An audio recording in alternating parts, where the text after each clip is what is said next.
Bienvenidos a la nueva temporada de Onda PK, la mujer, el Parkinson y el Parkinson de inicio temprano.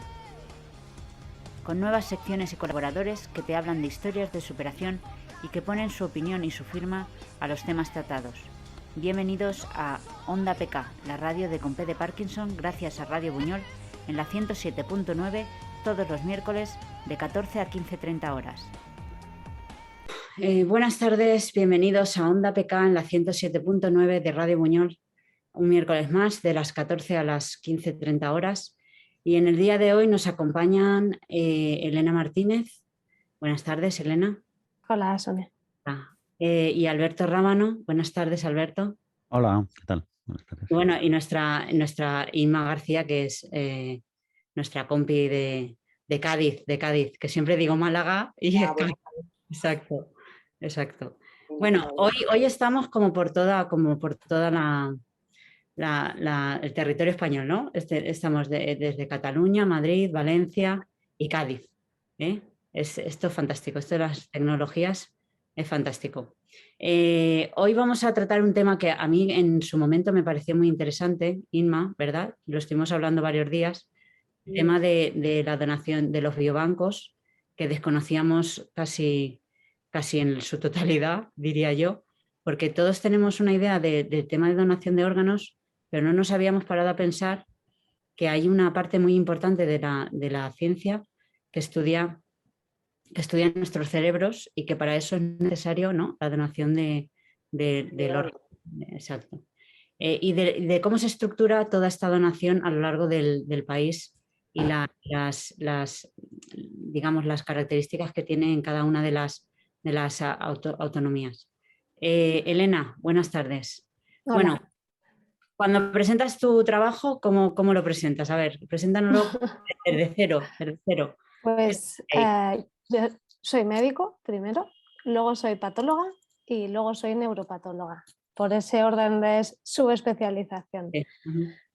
Los patólogos somos médicos que nos dedicamos a diagnosticar en base a tejidos. Este tejido pueden ser células, por ejemplo, las citologías cérvico-vaginales de los controles ginecológicos, pueden ser líquidos, pueden ser muestras de tejido, si nos quitan alguna mancha en la piel, todo esto también va al patólogo y él dice, pues esto no pasa nada, o esto cuidado, o esto es un cáncer y necesita un tratamiento, ¿no?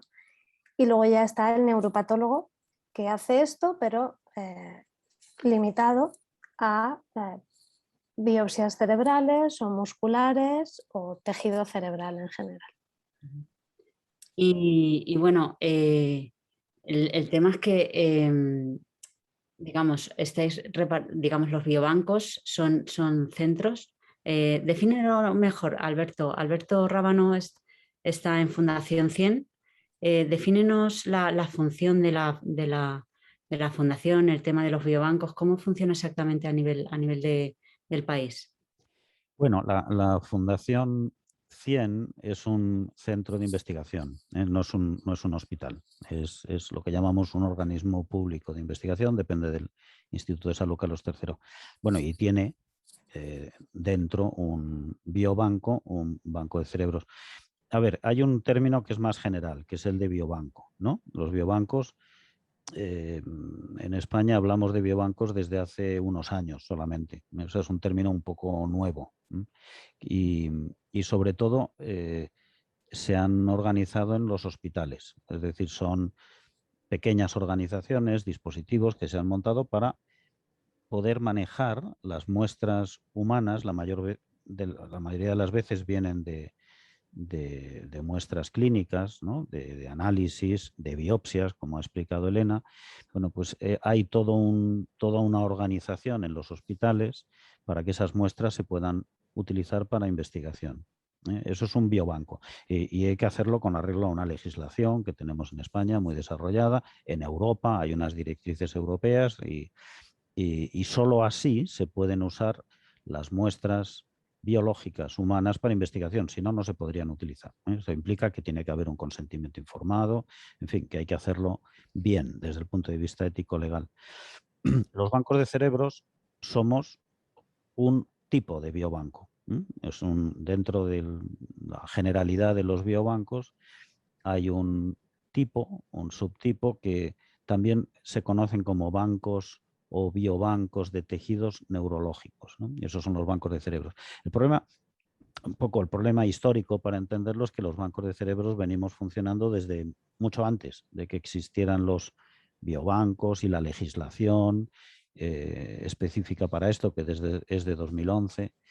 Y entonces nos llamábamos bancos de cerebros y bueno, nos gusta seguir llamándonos bancos de cerebros, pero técnicamente y legalmente estamos registrados como biobancos.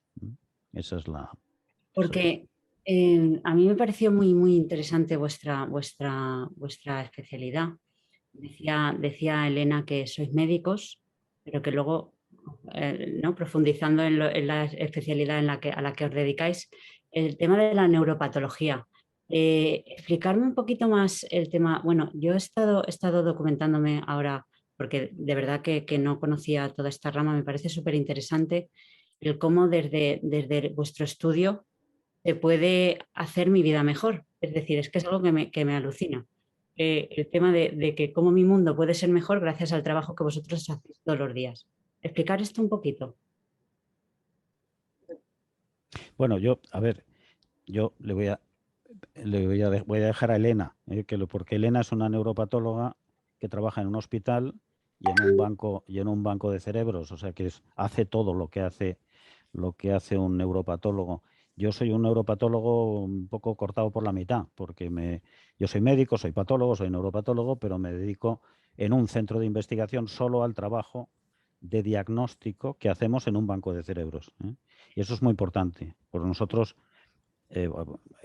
extraemos el cerebro de los donantes, pero tenemos que diagnosticarlo. Entonces, ese es el trabajo de diagnóstico que hago yo con este aparato que tengo aquí, que es un microscopio, y procesando el tejido, por supuesto. Pero lo que hace un neuropatólogo para, como bien dices, ayudar a la vida de la gente, pues eso quien lo hace de manera más completa es Elena.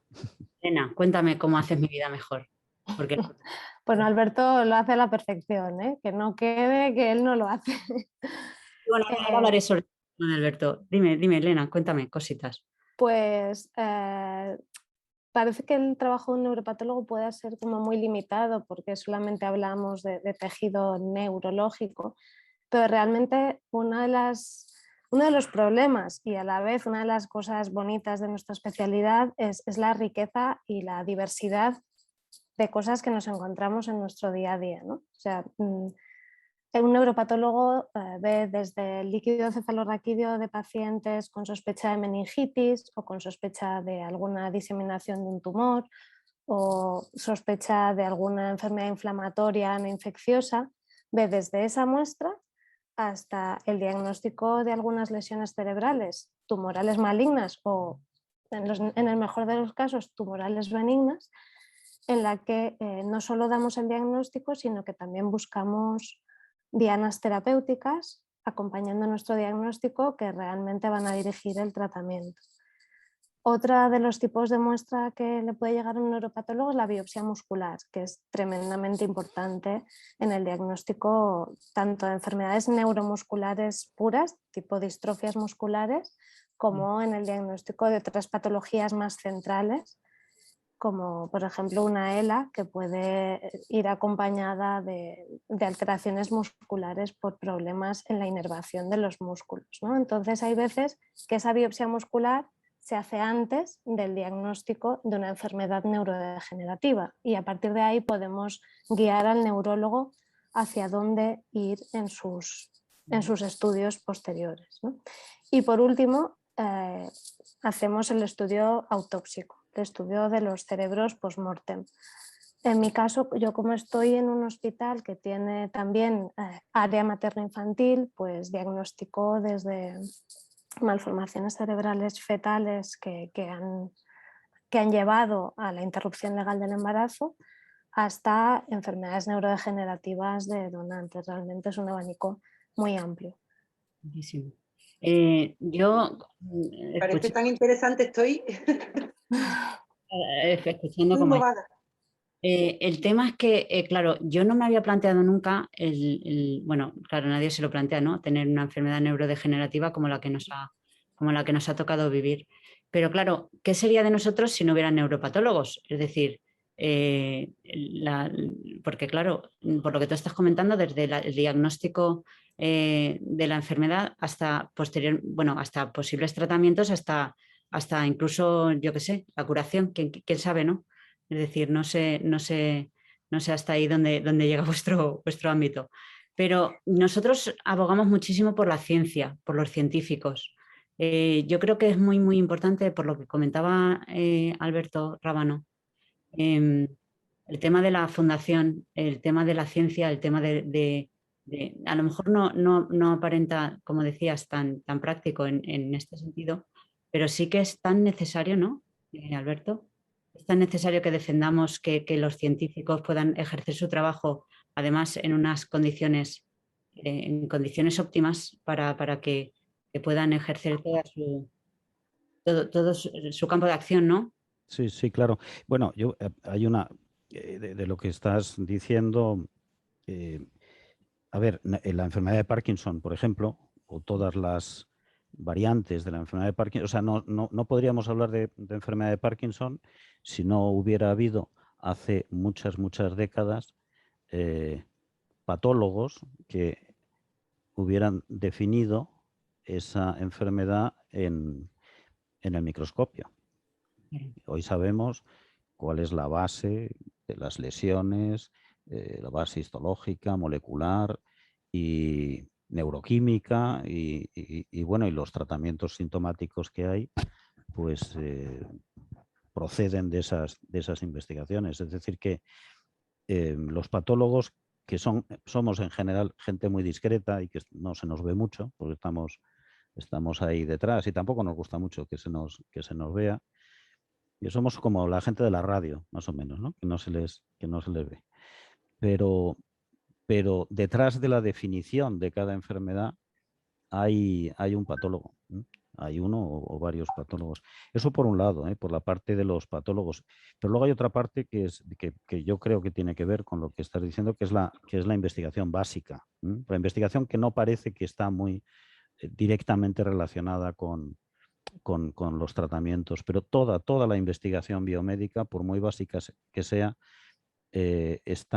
puede estar relacionada inmediatamente con un problema. El ejemplo lo hemos tenido el otro día en la entrega de los premios Príncipe de Asturias, ¿no? Ahí se le entregó el premio a 7 investigadores que habían estado trabajando en unas cosas súper ocultas, no los conocía nadie, trabajando con RNA mensajero, y de repente eso tuvo una aplicación inmediata y con unos resultados excelentes en las vacunas COVID, ¿no? Pues esas cosas han pasado muchas veces. Es decir, investigaciones, bueno, que parece que no tienen una aplicación inmediata y de repente la tienen. Y eso nos pasa muchísimo. Lo nuestro no es tan básico realmente, porque nosotros estamos continuamente clasificando cerebros que vienen como donación. Os pongo un ejemplo. Nosotros diagnosticamos muchos trastornos del movimiento, vamos a decir parkinsonismos, ¿no? Es decir, enfermedades o no Parkinson, o ataxias, o que no, esporádicos, no genéticos, pero que han estado siendo estudiados por un neurólogo, varios neurólogos a lo largo de mucho tiempo, y no hay un diagnóstico claro. Y el diagnóstico lo damos nosotros. Ahí tengo que decirte una cosa. Una de las mayores preocupaciones que tienen los enfermos cuando hablamos de este tema, diagnóstico sobre todo Parkinson, en el resto, claro, yo conozco más el tema Parkinson, les ayudáis muchísimo, porque claro, una de las mayores preocupaciones es tener un diagnóstico, eso es lo primero, porque hay muchísima gente que lleva un periplo de X años haciéndose una serie de pruebas y yendo a una serie de especialistas hasta que alguien les diagnostica lo que les tenga que diagnosticar. Parece que cuando tiene uno un diagnóstico ya respira, y bueno, por lo menos sé a lo que enfrentarme, ¿no? Entonces, yo fijaos, os pongo un ejemplo que no es del ámbito del del Parkinson ni del Parkinson genético frente al esporádico, sino de las demencias. Es algo que vivimos con mucha frecuencia también. En las demencias habréis oído hablar, o hay un grupo de demencias a las que se dedica ahora mucho estudio, que se llaman demencias frontotemporales. En personas jóvenes, bueno, relativamente jóvenes, no es la edad del Alzheimer en general, ni de otras demencias degenerativas. Y hay familias, o sea, de repente hay una patología familiar, ¿no? De una demencia frontotemporal. Bueno, pues, y se busca un diagnóstico genético. Bueno, pues el diagnóstico genético ahí está guiado por nuestro estudio, por la patología, porque demencias frontotemporales hay muchos tipos, pero hasta que no se ve qué tipo de patología, si es una taupatía o es otro tipo de patología tipo ELA, ¿no? Tipo TDP43, etcétera, pues no se puede orientar bien el estudio genético. Y eso lleva, y nos ha llevado a los que estamos en estas cosas, pues no solo a diagnosticar ese caso o esa enfermedad familiar, sino a descubrir mutaciones nuevas en esos genes. Es decir, aparecen familias que tienen mutaciones nuevas. Cada mutación nueva, incluso genes nuevos, ¿no? Pues cada gen nuevo abre la puerta de un mecanismo de un mecanismo de patogénico, que decimos nosotros, ¿no? De creación de la enfermedad. Y eso abre una puerta también para poder empezar a trabajar en una vía terapéutica, ¿no? Es decir, que todo está conectado. El trabajo nuestro con el trabajo de los genetistas, por supuesto, y con el trabajo de los clínicos. Pero, ¿verdad, Inma, que hay mucha gente que nos comenta el tema de que llegue el diagnóstico o el tema de que, por Claro, ejemplo... la importancia de una pregunta desde el punto de vista ignorante, totalmente, claro, impactada que estoy porque estoy, vamos, encantada de escucharos. Desde el punto de vista del enfermo nuestro, ¿en qué medida debe de conocer lo que somos nosotros los pacientes, es la utilidad que tiene este banco de cerebro para nosotros? Porque vamos, yo es que estáis diciendo cosas que yo es que era ignorante. Entonces, ¿hasta qué punto debemos de conocerlo, ¿no? Porque yo me estoy enterando ahora de todo esto. A la hora de aceptar o rechazar hacia un banco para que se hagan estudios. No sé si me he explicado bien Sí. con la pregunta. Sí, bueno, a ver, yo la experiencia que nosotros tenemos con pacientes, con familiares de pacientes, con asociaciones, las personas que contactan con el banco son personas, es cierto que también contactan con nosotros pues clínicos, médicos que buscan un diagnóstico, pero no es lo más frecuente porque el diagnóstico, bueno, pues el diagnóstico hay circuitos, digamos, clínicos y hospitales y unidades especializadas para hacer el diagnóstico. Nosotros, como digo, estamos al final de ese camino y al final, bueno, pues hacemos lo que llamamos el diagnóstico definitivo. Pero la mayoría de las personas que se acercan a nosotros se acercan porque quieren ayudar, porque quieren contribuir. Claro. No, yo creo que no se trata tanto.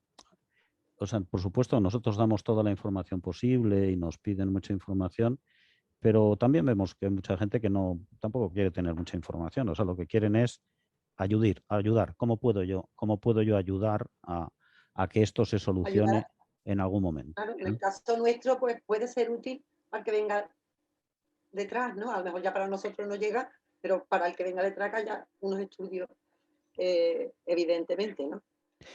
Es tan sencillo como que si nosotros miramos, nosotros tenemos solicitudes de tejido, ¿eh? Así es como nosotros recibimos tejido, extraemos tejido, tenemos toda esa organización y recibimos solicitudes de España y del mundo. O sea, porque esto es una estructura que es global.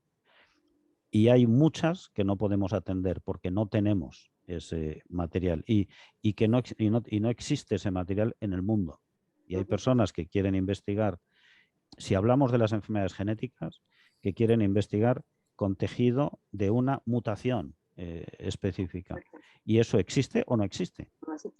Y si no existe, no se puede investigar con tejido humano. Entonces, ¿qué ocurre? Bueno, pues que investigan con modelos animales, con modelos... Pero eso es limitado siempre. Siempre es limitado. Si la investigación no incluye tejido humano, no se está viendo la enfermedad tal como es. Se está viendo un modelo de la enfermedad. Y eso explica muchos fracasos en ensayos clínicos y porque las cosas funcionan muy bien. Hay muchísimos fármacos que funcionan muy bien en esa fase preclínica, sobre todo si se han utilizado modelos. Pero hay que, por supuesto, en el tejido humano no se experimenta. Bueno, se puede experimentar con determinados procesamientos y haciendo células, bueno, y modificando células y tal, pero en general para lo que nos solicitan tejido es para poder conocer toda la complejidad de la enfermedad humana, que en el modelo animal se simplifica. Está bien, porque para conocerlo hay que simplificar, pero no hay que olvidarse de la enfermedad. Y entonces, yo solamente, si miro todas las solicitudes que no hemos atendido a lo largo de los años, entre las que hay pues muchas de Parkinson, también familiar y esporádico, porque incluso de esporádico pues tampoco hay tantas donaciones de... Han empezado en los últimos años, ha habido mucha más concienciación y hemos empezado, en los últimos años hay más donaciones de Parkinson, pero no había muchas y no había muchas en el mundo. Entonces, bueno, estas cosas que hacéis de concienciación son fundamentales. Sí, porque Nosotros, por ejemplo, lo hablamos mucho, ¿verdad, Sonia? Me extraña que sí. tú digas, Es que el tema es que nosotras nos preguntábamos por qué en los hospitales no hay un protocolo de información respecto a esto. Cuando a alguien le diagnostica, que hubiera también un protocolo en el que informaran, yo no digo de forma exhaustiva, pero sí por lo menos algún tipo de referencia a esto de los biobancos, porque me parece de vital importancia. ¿Existe algún protocolo en España, en algún hospital, en el que informen de forma automática con un diagnóstico? Sí. Sí, vamos, yo creo, es que el problema es que no es en todas partes, ¿no? Ni es algo sistemático, pero hay muchos grupos, es algo que ha ido creciendo, ¿no? En algunos hospitales tienen, en el hospital donde está Elena, por ejemplo, que tienen un interés muy grande en Parkinson y en parkinsonismos, pues los neurólogos están pendientes de eso, pero es algo que hacen los médicos vocacionalmente, ¿no? Médicos interesados por sus pacientes. Eso es. Pero afortunadamente, como llevamos décadas con esto, pues yo creo que en el país ahora mismo hay una cantidad de grupos clínicos que favorecen, hacen donantes, se lo comunican a sus pacientes. No son todos. Vamos, de vez en cuando nos llevamos unas sorpresas, ¿no? Que en hospitales grandes y hospitales pues muy respetables y tal, pues nos cuentan los familiares y tal, pues que no, que allí no tenían ni idea de... Claro, bueno, es el desconocimiento. esas cosas siguen pasando, pero bueno. ¿Qué ocurre? A ver, que los hospitales...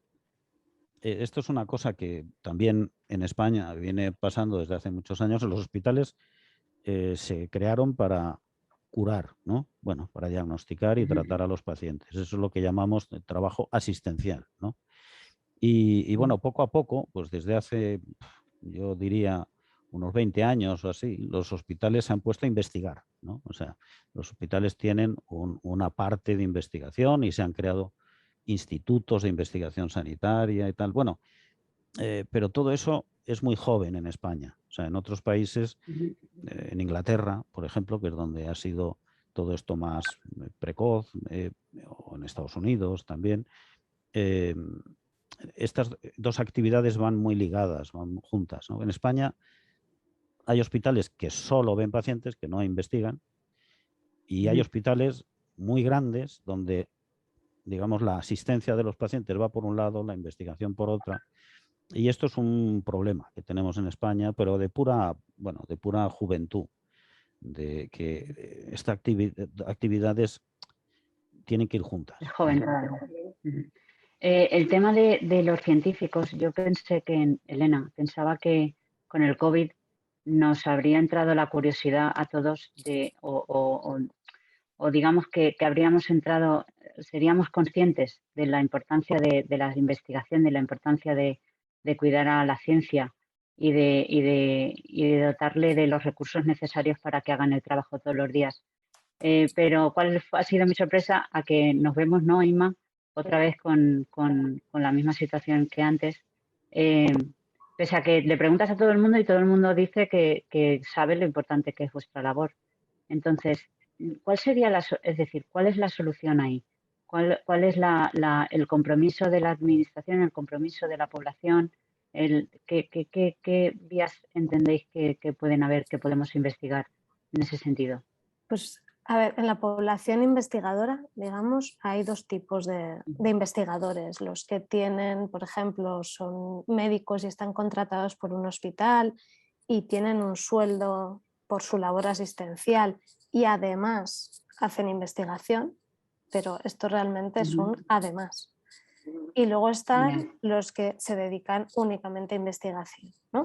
Que realmente son los grupos más potentes porque bueno, son los que se dedican en cuerpo y alma.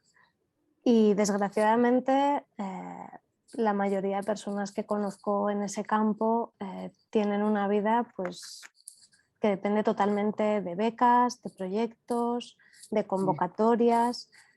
Son unas condiciones muy inseguras. Realmente, o sea, la fuga de cerebros que hay en España no es casualidad.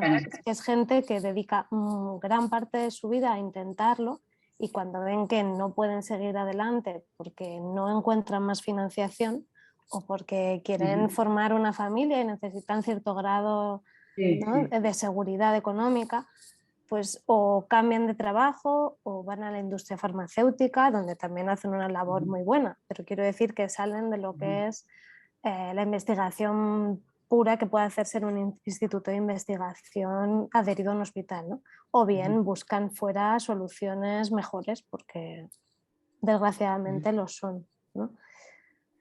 ¿Qué se puede hacer? Hemos contactado, Pues no, decía que nosotros hemos contactado con otros países en los que este tema se lleva de otra forma, por ejemplo en Estados Unidos, etcétera, y nos comentaban, claro, allí digamos que los equipos de investigación son completamente autónomos, la financiación es permanente y digamos que como tú decías, de hecho hemos contactado con un montón de gente que eran españoles que estaban en equipos de investigación de otros países. Entonces, ¿debería de cambiar el modelo aquí, Elena? ¿Cuál es el tema? Hombre, yo creo que sí. Desgraciadamente, con dinero se arreglan muchas cosas y esta sería una de ellas, ¿no? Habéis hablado en otras ocasiones con Ariadna, por ejemplo, con Ariadna Laguna, que es investigadora a la que de estamos primer nivel. Súper agradecidas. Sí. Y ya sabéis que ella depende de becas, se le acaban los contratos y desgraciadamente en España hay muy pocos investigadores con posiciones permanentes. Ya. ¿Eso en qué situación nos deja? Porque yo a veces lo pienso y digo, claro, el tema es, de repente, luego es que ves noticias, ¿no? Ves investigadores que destacan que son españoles, pero destacan en otros países y tenían los mismos conocimientos aquí, los habíamos formado aquí, habíamos hecho un esfuerzo, ¿no?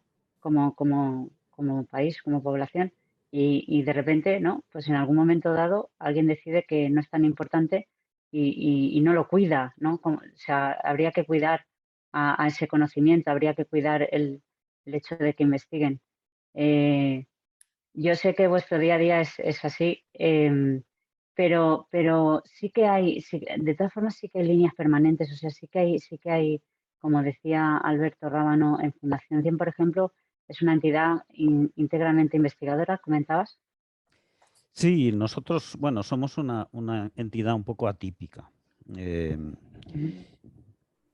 somos un poco, aunque nosotros dependemos, somos una estructura, una fundación pública del Instituto de Salud Carlos III. El Instituto de Salud Carlos III es la entidad de investigación que promueve la investigación biomédica o biosanitaria pública en España, ¿no? Bueno, y además es la responsable de la salud pública también, ¿no?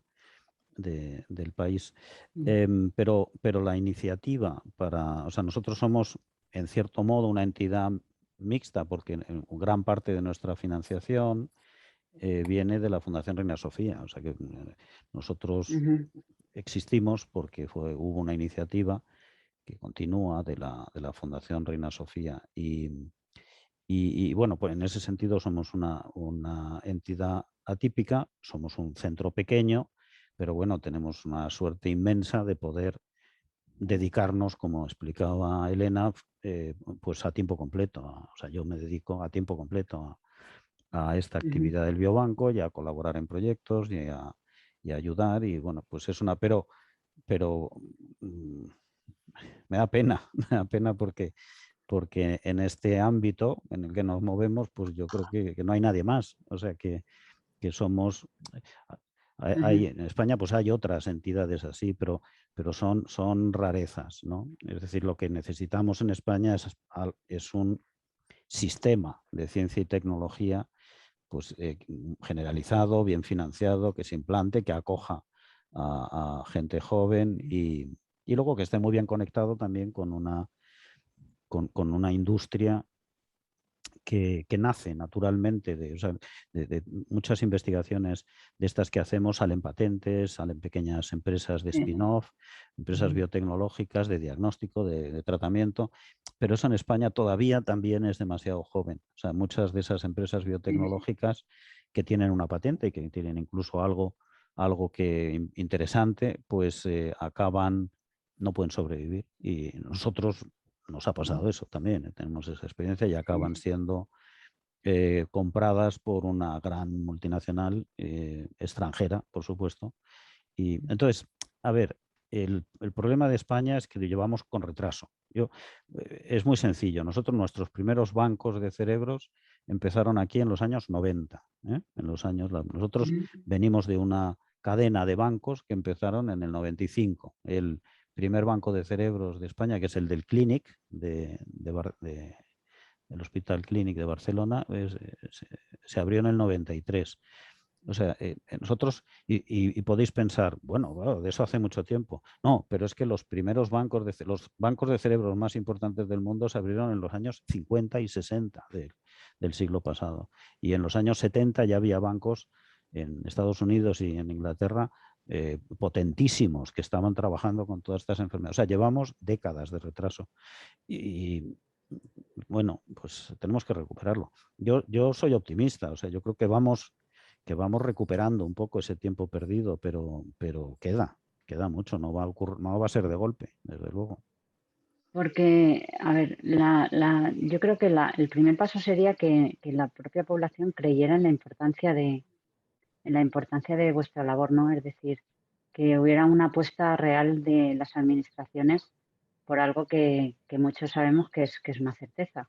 Es decir, el tener el conocimiento, el desarrollarlo, como tú decías, el ligarlo con la industria, con la práctica, ¿no? El pasar de la teoría a la práctica es lo que hace que no fuéramos dependientes en cuanto a otros aspectos y lo que daría también, ¿no?, cierta autonomía respecto al país Sí, mira, yo os cuento, puestos a soñar, uno podría soñar con una movilización de pacientes y de asociaciones que creen un banco de cerebros. Bueno, pues eso ha ocurrido. Eso ha ocurrido en Inglaterra. En Inglaterra el banco de Parkinson, más el que hemos tomado todos como referencia en el mundo, lo creó la Parkinson Society, o sea, la sociedad de Parkinson, una sociedad de pacientes. Y claro, ¿qué pasa? Que es un país rico y donde una sociedad de asociación de pacientes puede crear una plataforma de investigación, ¿no? Un banco de cerebros.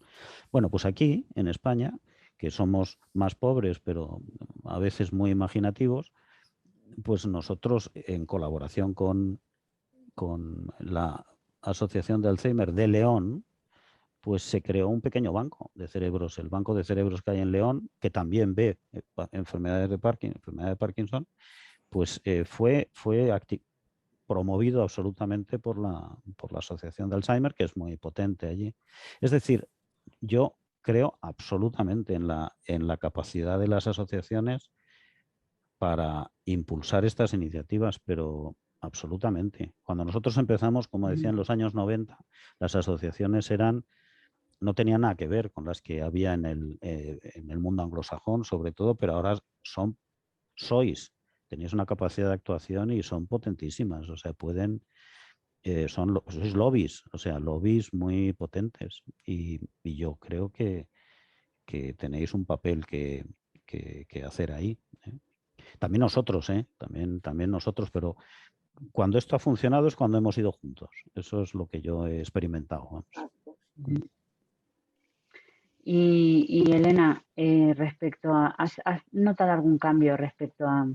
Nosotros hemos luchado mucho, durante todo este año hemos luchado mucho por un tema que nos preocupaba bastante, que era la voz del paciente. Es decir, entendíamos que la voz de los pacientes debía ser escuchada en determinados foros, ir de la mano en los procesos y en los procedimientos, acompañarse profesionales y pacientes de forma que interactuaran y de forma que enriquecieran los conocimientos los unos de los otros en este sentido. ¿Tú ahí ves has visto algún cambio en este último tiempo respecto a esta dinámica? ¿O sigue habiendo un discurso de profesionales y un discurso de pacientes completamente separado?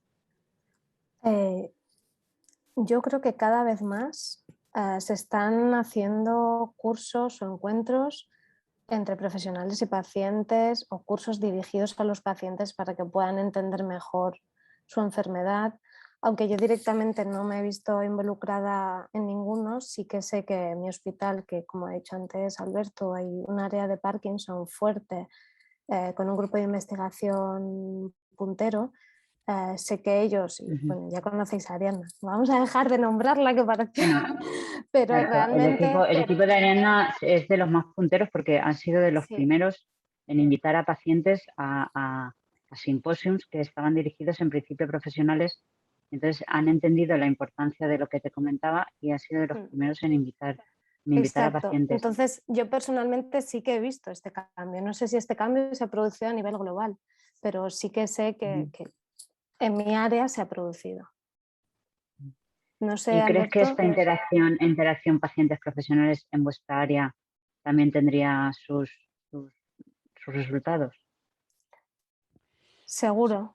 O sea, de hecho, no solo nuestra área, sino nuestra área como parte de un proceso más general, ¿no? No lo veo tanto como únicamente en neuropatología, sino pues como ya se ha hecho, si se está tratando Parkinson o parkinsonismos, pues que ahí interviniera un neuropatólogo, ¿no? Yo creo que, bueno, yo lo visualizo más de esa manera que un encuentro únicamente con neuropatólogos. Es decir, lo que tú comentas es que dentro del equipo multidisciplinar que trata a un paciente de Parkinson estuviera involucrado también la figura del neuropatólogo. Bueno, no tanto en el proceso de tratamiento. Te he entendido mal. No, me refiero a cuando se organizan no, me refiero jornadas. en el proceso en general. Nada. Vale, jornadas formativas. Sí. Yo lo veo más técnicas. así. Hombre, muy importante vuestra labor, evidentemente. Sí. Y luego, respecto a la dimensión de sensibilización y de información de la población en general, ya no al colectivo de pacientes, sino de la población en general, respecto a la labor de los biobancos. Yo recuerdo, no hace tanto, me refiero, yo era pequeña cuando el tema de las donaciones de órganos todavía tenían campañas publicitarias importantes porque bueno, yo tengo 45 años ahora, me refiero que soy mayor, pero no soy una anciana todavía, aunque tenga Parkinson. Entonces, recuerdo todavía aquellas campañas y lo importante que fue en el cambio de la imagen, ¿no?, que tenía la población de acercar un poco más al conocimiento de este tema. tendríamos que pasar, es decir, harían falta otra vez campañas que informaran de la importancia es que me da la sensación de que el tema pregunto, el cerebro es todo un misterio en general, desde el principio hasta el final, ¿vale? Entonces, la gente, cuando habla de donación de órganos, ¿verdad, Inma? Sí. ¿Alguien te ha dicho alguna vez un cerebro? Nadie piensa en un cerebro como donación de órganos. ¿Eso os ha pasado a vosotros? Es decir, se piensa en la investigación, se piensa en salvar y se salva, yo creo que más vida de la otra manera, pero bueno. A mí me ha pasado. De todas formas. Pero para la sí, esa diferenciación, ¿no? Entre, dices, piensas en donación de órganos y no piensas en una donación de un cerebro. Entonces, porque cuando se piensa en donación de órganos, creo que se piensa en aquellas campañas que era salvar vidas de otras personas. Pero también se salva de esta forma, ¿no? Es decir, el investigar, la neuropatología trata un poco de eso, de salvar vidas cambiando el mundo. Yo creo que existe un gran paralelismo entre la donación de órganos para trasplante, que es lo que no se dice, ¿no? Se dice siempre donación de órganos, pero siempre las campañas y lo que viene a nuestra mente cuando hablamos de donación de órganos es para trasplante. Yo creo que existe un gran paralelismo con la donación con ese tipo de donación y la donación de cerebro, ¿no? La donación de órganos va a suponer una ayuda inminente a determinadas personas y la donación de cerebro va a contribuir a una ayuda de mucho más largo recorrido, ¿no? O sea, vamos a tener que esperar mucho más para que eso dé sus frutos, pero cuando los dé, el impacto va a ser mucho mayor, porque va a ser sobre muchos pacientes, ¿no? Creo que las dos cosas son totalmente importantes y complementarias, no son en absoluto excluyentes unas de otras. Pero hay que explicar que la donación de órganos incluye todo, no solo trasplantes, sino también el tema de donación de otros órganos para investigación, que es igual de importante. Una pregunta que teníamos que nos hace mucha gente con Parkinson en concreto. El tema del diagnóstico de Parkinson está basado no en una evidencia clínica, no en una evidencia física respecto nos hacen un data scan, ¿vale? En algún momento. En el data scan te dicen que puede ser negativa, pero aún así puede seguir siendo diagnosticado de Parkinson. Y eso la gente no lo entiende muy bien. No entiende muy bien el tema de que al final se nos diagnostique por síntomas, por una conjunción de síntomas, y que no haya algo físico que ellos puedan. Yo recuerdo una paciente que me decía, dice, es que a mí si no me lo demuestran, yo no estoy convencida, ¿no? Decía, o sea, con una prueba física respecto al cerebro. ¿Esto lo podéis explicar un poquito mejor, el por qué un data scan puede dar negativo en un momento dado, pero al tiempo, por ejemplo, puede dar positivo? ¿O cómo funciona el tema? Bueno, la palabra mágica que para entender esto y que ahora está muy de moda es el término biomarcador. O sea, ahora oiréis hablar mucho de biomarcadores y también de investigación en biomarcadores. Todas estas enfermedades, y ahora hablo del Parkinson igual que del Alzheimer, el ELA, la demencia con cuerpos de Levy, el Huntington, son enfermedades que tienen un recorrido muy largo, ¿no? Y pongo el ejemplo del Alzheimer, que es a lo que más nos dedicamos nosotros y también es la más conocida, ¿no? La enfermedad. Bueno, en la enfermedad de Alzheimer se viene diagnosticando desde hace muchos años cuando aparecen los síntomas, ¿no? Gente tiene pérdidas de memoria, tiene trastornos de conducta o tienen, bueno, pero hoy ya sabemos que cuando esos síntomas aparecen, la enfermedad, es decir, los cambios físicos, eso que has descrito muy bien como cambios físicos, llevan ahí muchos años. Es decir, que lo que pasa es que no lo veíamos, no lo sabíamos ver. Algo parecido ocurre en Parkinson y ocurre en todas las enfermedades neurodegenerativas. Es decir, los cambios en el cuerpo, los cambios físicos se producen de manera lenta y ocurren antes de que den síntomas, incluso de que se puedan detectar mediante, pues eso, un data scan o una resonancia o cualquier prueba de imagen, ¿no? Y ahora hay una cantidad de investigación enorme y nosotros participamos en mucha investigación de ese tipo para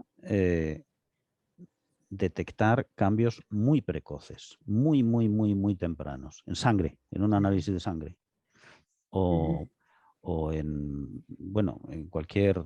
Nosotros hemos hecho estudios de Alzheimer en lágrimas, por ejemplo, o sea, en cualquier líquido corporal, ¿no? Y eso lo llamamos biomarcadores, es decir, buscamos biomarcadores tempranos de la enfermedad. ¿Por qué? Porque sabemos sobradamente, eso está todo el mundo convencido, de que los fármacos serán realmente eficaces ahí, en esa fase. Es decir, cuando todavía, o serán más eficaces en esa fase, cuando todavía no han aparecido los síntomas, ¿no? Entonces, hay que entender que estas enfermedades tienen una fase que ya nosotros llamamos preclínica, que en donde no la vemos, no existe, y además no hay síntomas, y luego una fase clínica. Pero la enfermedad es todo el recorrido, es toda la enfermedad. No es que la enfermedad solo exista cuando hay síntomas. Exacto. Inma, porque tú lo de los síntomas, ¿cómo lo llevaste? Yo los síntomas, lo que acaba de explicar Alberto, es que nos llevan una serie de traumatólogos. Yo creo que todos empezamos por el traumatólogo. Desde el traumatólogo hasta llegar al neurólogo, que para que te manden vamos, tardan en hacerlo. Hay una serie de síntomas que tú eres ignorante, evidentemente, no vas a pensar en una enfermedad neurológica con un dolor de hombro. Entonces, tardan tanto tiempo en llegar al especialista en sí, que eso es lo que queremos. ¿Cómo se puede evitar eso? Si es tan fácil como dicen, ¿no? Por ejemplo, el ver la sintomatología antes. Porque luego es tan fácil delante del neurólogo hacer 3 pruebas físicas. O sea, y te lo diagnostica, porque a mí del tirón me dijeron, tienes Parkinson, ¿no? Antes de... Claro. Por las Pero pruebas físicas, porque pero por ejemplo, a mí el datascan a mí, por ejemplo, me dio negativo en un principio y luego a los años me dio súper positivo. Por eso te digo que sí que se pasó negativo. Cerca de 3 años al neurólogo. Cerca de 3 años, con síntomas. Bueno, por eso es tan importante lo que comentaba Alberto. Sí, eso. Claro, estamos hablando de enfermedades que son infrecuentes, ¿no? O sea, que no es frecuente. La gente joven. ¿No? Claro, entonces esto le ocurre, es decir, pues lo voy a poner al revés, ¿no? O sea, que esto ocurre, hay ese filtrado, o sea, hay unos circuitos que se crean dentro de la asistencia entre primaria, especializada. Lo pongo al revés, es decir, si todos los dolores de hombro llegaran a los neurólogos, ¿no? Pues no podrían trabajar los neurólogos, ¿no? Sin embargo, es verdad que un primer síntoma que es así muy inespecífico y tal, hasta que eso se acaba canalizando como una enfermedad neurológica, pues pasa un tiempo. El objetivo que tenemos al trabajar en estas enfermedades es especialmente que cuando haya tratamientos, lo que llamamos tratamientos modificadores de la enfermedad, es decir, tratamientos que ataquen, o sea, que no ataquen los síntomas, sino que ataquen que en vuestro caso hay excelentes tratamientos que pueden manejar los síntomas y controlan los síntomas. No ocurre también ocurre en el campo de las demencias, que cada vez hay mejores tratamientos, pero bueno, lo digo por comparar un poco un campo con el otro, pero el modelo con el que trabajamos todos es pensar en que cuando existan esos tratamientos que realmente ataquen a la raíz de la enfermedad y la modifiquen, es lo que llamamos tratamientos modificadores de la enfermedad, que seamos capaces de detectar a todos los pacientes muy al principio. Bueno, tan al principio que nosotros, por ejemplo, bueno, yo y otros muchos, estamos trabajando incluso en antes, es decir, antes de que aparezca la enfermedad. Y antes de que aparezca la enfermedad del todo, es decir, antes de que aparezca ninguna traza de la enfermedad. Y para eso lo que se manejan son riesgos, factores de riesgo. Claro, en el caso de que haya una mutación, genética, pues es un factor de riesgo importante, ¿no? Y determinante. Pero eso ocurre igual con las enfermedades esporádicas, donde también hay factores genéticos que están influyendo, y mucho, y a veces mucho. Por ejemplo, en el caso del Alzheimer, mucho. Entonces, hay muchos grupos, y nosotros también, en el mundo trabajando para detectar a las personas ya no solo cuando empiezan con la enfermedad, sino antes de que empiecen y cuando tienen una alta probabilidad de desarrollar esa enfermedad. Eso es lo ideal. Y lo ideal es tener el fármaco o los fármacos que modifiquen la enfermedad y la capacidad de detectar a las personas que están en riesgo, en mayor riesgo, ¿no? Eso es una parte de lo que hoy conocemos como medicina personalizada, y además hay una gran cantidad de inversión de financiación europea para eso. También ha habido una convocatoria con bastante dinero en España y bueno, ese es el camino. Es el camino, que es lento. Todos estos caminos son lentos, pero realmente la cosa va, en ese sentido, va en la dirección correcta. Eres un optimista, ¿eh? Nosotras, Hoy sí, hoy sí. Nosotras vamos así como de afrontamiento positivo y tal, pero estoy hablando contigo y eres súper optimista con todo esto. Bueno, Yo me alegro porque si los científicos son optimistas en esto, yo también. No, a ver, yo soy mayor que vosotras y he visto lo que pasaba y las expectativas que había también terapéuticas y hace 20 años o 25 años y no, estamos en una mejor situación, claramente. O sea que nosotros vemos las limitaciones que tenemos en nuestro país, en fin, vemos todo esto y queremos y empujamos todo lo que podemos, pero esto que hemos visto, y vuelvo a la COVID, esto que hemos visto en la creación de las vacunas COVID ha sido para nosotros un espectáculo tremendo. O sea, eso es, ha sido un hito, yo creo, ¿no? Eso era impensable. Yo no me imaginaba nunca jamás que de repente se iba a paralizar el mundo y todo el mundo iba a ir a una, aunque luego, bueno, luego han surgido diferencias tal, pero en un principio yo claro, estábamos como espectadores absortos en el tema este de todo el mundo a una para conseguir que salga algo en tiempo récord, además. O sea, y es posible, me refiero, y era posible. sí, Esto o sea, debería decirnos algo, ¿no? Debería esa es la buena decirnos algo. noticia. Esa es la buena noticia y por ahí yo soy optimista. La mala noticia sería que eso solo ocurre cuando la humanidad se ve amenazada realmente, Exacto. o sea, como globalmente, ¿no? Y bueno, hay que llegar a ese Y la punto. segunda Bueno, parte que a mí no me gusta nada es cómo esperemos se que han no. quedado descolgados determinados países Sí. que a los que, vamos, no tiene sentido ninguno que nosotros estemos en esta situación y que haya países del tercer mundo que los que deberíamos estar ayudando completamente, porque en estos temas yo creo que no hay fronteras, y en cambio, pues por otro tipo de temas, pues se han quedado descolgados por el momento si no encontramos una solución. Eso también Absolutamente. en vuestro área se ve mucho, es decir, el tema de las diferencias porque nosotros hablamos con muchos países pues bueno, que nos comentan sus dificultades y sus... Respecto a la medicación y demás. Sí, respecto, por ejemplo, nosotros tenemos, como decía, Alberto, nosotros tenemos la gran suerte de tener acceso a tratamientos médicos y a tratamientos quirúrgicos, y hay gente que no está en la misma posición y que por el momento pues no es así. Hay unas diferencias abismales en tener Parkinson aquí y ahora y en tenerlo y en haber tenido otra suerte y tenerlo en otro sitio, ¿no?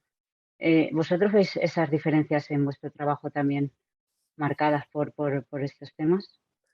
Yo sí, unas grandes diferencias, sobre todo en el campo de los tumores cerebrales, que como ha dicho Alberto, todo este tema de medicina personalizada hace que cada vez seamos más precisos en el diagnóstico, ¿no? Ya no diagnosticamos un tipo de tumor, sino diagnosticamos un tipo de tumor con esta alteración y esta, y no esta y esta otra. Entonces, al final, hay unas exigencias diagnósticas que en muy pocas partes del mundo se pueden cubrir, desgraciadamente. Y hablo de tumores, que es algo mucho más frecuente dentro de la infrecuencia de los tumores cerebrales, pero el campo de investigación es muy activo, ¿no? Entonces, por ejemplo, yo he hablado con gente de Sudamérica que están muy preocupados porque no saben qué van a hacer, no pueden cumplir las exigencias de las clasificaciones de la OMS, no van a poder ser capaces de hacer el diagnóstico que se supone que tendrían que hacer. Imagino que esto está pasando en otros ámbitos, en otras partes, ¿no, Alberto? No sé si tú... Sí, a ver, yo no trabajo con tumores, yo solo veo la parte de enfermedades neurodegenerativas y en relación con los bancos. Y de nuevo tengo que dar la nota optimista, porque en los últimos años, pues, a ver, obviamente la situación es como describís y no hay nada más que leer los informes de la OMS para saber cuáles son las desigualdades en relación con la salud en el mundo, ¿no? O sea, aquí estamos pensando en ponernos la tercera vacuna la tercera dosis, cuando una buena parte del mundo ni se plantea ponerse la primera, ¿no? O sea, eso tenemos que ser conscientes. Pero viéndolo un poquito en perspectiva histórica, y yo que hoy estoy muy optimista, pues, por ejemplo, ahora hay biobancos y bancos de cerebros en Latinoamérica, en África, que ya no digo hace 20 años, pero hace 10 años serían impensables, absolutamente impensables. Y de hecho, contactan con nosotros y estamos ahí en relación y bueno, no sé, hay algo que se mueve hacia adelante, ¿no? Eso es lo que quiero decir, que hay otras cosas que posiblemente se muevan hacia atrás, ¿no? Pero en esto yo veo un movimiento hacia adelante. Hay en esos países cada vez más gente más formada y lo que necesitan son recursos, y bueno, eso ya son cuestiones de tipo económico y político, y probablemente lo que necesitan es gestionar sus propios recursos, ¿no? Pero bueno, eso es otra. Bueno, yo me voy a quedar porque ya se ha hecho un poquito, creo que nos hemos pasado un poquito de la hora, pero bueno, un poquito, pero ahora tan interesante. Estoy anonadada. Inma está ahí súper atenta. Le voy a hacer un examen después, a ver si lo hemos pillado todo. Si lo hemos pillado.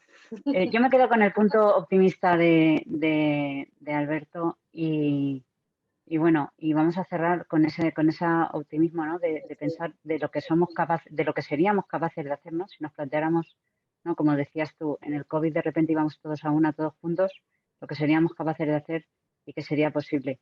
Y todo lo bueno que ha habido desde hace un tiempo a esta parte y lo que nos queda, ¿no? Como tú decías, y lo que nos queda, movimiento hacia adelante, como nosotras, que hablamos siempre de movimiento. Pues yo agradeceros la tarde de hoy. Ha sido fantástico hablar con vosotros. Es uno de los privilegios de estar aquí en Onda PK. Y Inma, coméntame algo. Vamos a decirles que continúen, Alberto, bueno, y Elena, con ese optimismo y con ese que aquí estamos para ayudar en lo que sea. Bueno, con lo del cerebro un poquito tarde, ¿eh? Sí. Eso esperarnos un poco dentro de unos años. Vamos. No, venga, fuera broma, pero... Nosotros decimos siempre que donar el cerebro prolonga la vida. Siempre decimos eso. Sí, sí. Bueno, sí, en determinadas formas sí. Y nada, que muchísimas gracias, chicos, por participar en el programa, por abrirnos las puertas de vuestros despachos y que esperemos que acciones como esta den a conocer vuestro trabajo y bueno, y que participemos, ¿no? Podemos, esta interacción igual tiene sus frutos y podemos participar en eso, en visibilizar un poquito más digamos, la actividad que vosotros realizáis y en qué directamente, porque estamos seguros de ello, en qué mejora nuestro mundo con vuestro trabajo. Que muchísimas gracias a ambos. Gracias a vosotras. Muchas gracias. Hasta luego. Bueno, Adiós. besitos, hasta luego.